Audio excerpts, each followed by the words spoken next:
So a little while back, I took part in a discussion with Rob from Comics Explained and Benny from Comicstorian about Darth Vader, and we were trying to equate his powers in the Force with some of the characters from the Marvel Universe, and we started to get really abstract talking about what the Force could and couldn't do.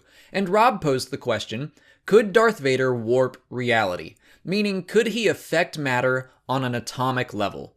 Could he theoretically dismantle an object and reassemble it into something else? Could he restructure the universe at will? Well, I've continued to think about that question, and this is something I don't normally do on this channel, but today is going to be a theory video on exactly that. To do something like that would require immense power and control over the Force. We're talking about influencing cells, atoms, and molecules with the Force. We know in both canon and legends that much of Darth Plagueis' research was involved in affecting midichlorians, so he was working at a microscopic level. We don't really know much about that in canon right now, but in legends he used the Force to observe them and eventually change them. His goal was to use midichlorians to prolong life indefinitely, which would be an immense power in and of itself. And while he was unable to actually achieve those exact results, we know that using the Force to affect the universe at that small of a scale is theoretically possible. So now let's talk about Anakin Skywalker. First of all, he was thought to be created by midichlorians, which is pretty reality-altery on its own. We don't have a canon explanation for that yet, but in legends his conception was a consequence of the actions of Plagueis and Sidious. Definitely not something they intended or had the specific power to do, but that's proof right there that the Force had the potential to straight up create life from seemingly nothing. We know Anakin's midichlorian count was insanely high. People have differing views on midichlorians and whether they produce the Force or are symptoms of it, but either way, having a high count indicates strength. Anakin's count was said to be off the charts at over 20,000.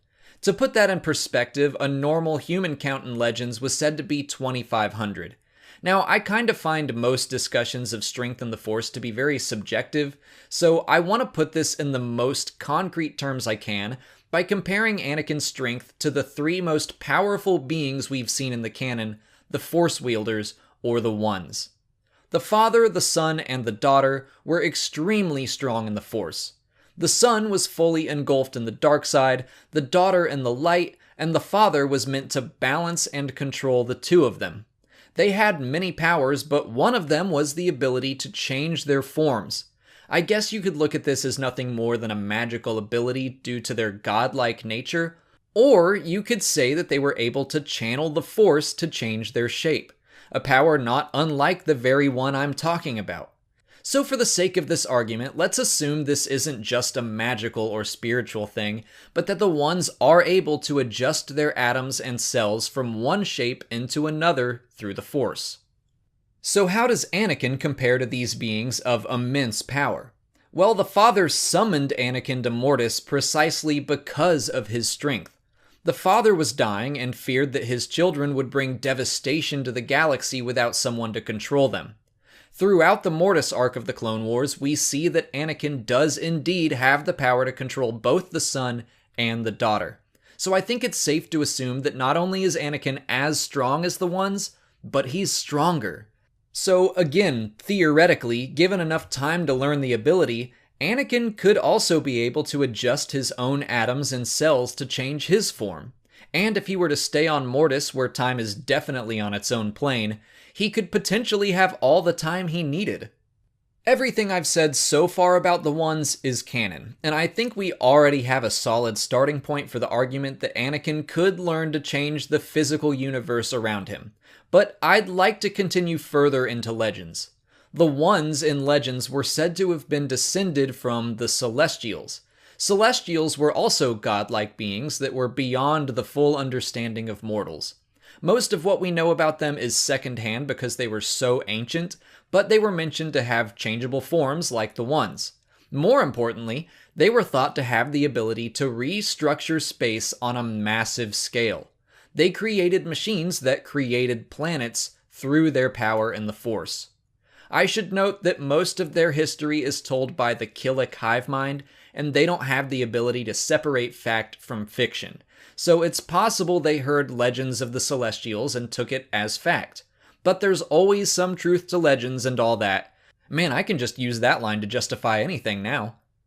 What I'm getting at is that if what the Killiks said was actually true, Celestials had immense power that included the ability to alter or even potentially create matter. The Celestials eventually evolved into the Ones, and we can reasonably assume that Anakin is at least as strong as they are because of his ability to control them. So I would say Anakin falls somewhere between the Ones and the Celestials in terms of power, and both of those groups had the power to alter reality to some degree. So I think we've got a pretty strong case in canon and an even stronger case in legends for the theory that Anakin at least had the potential to warp reality. Now the final question becomes, did Darth Vader also hold that same potential?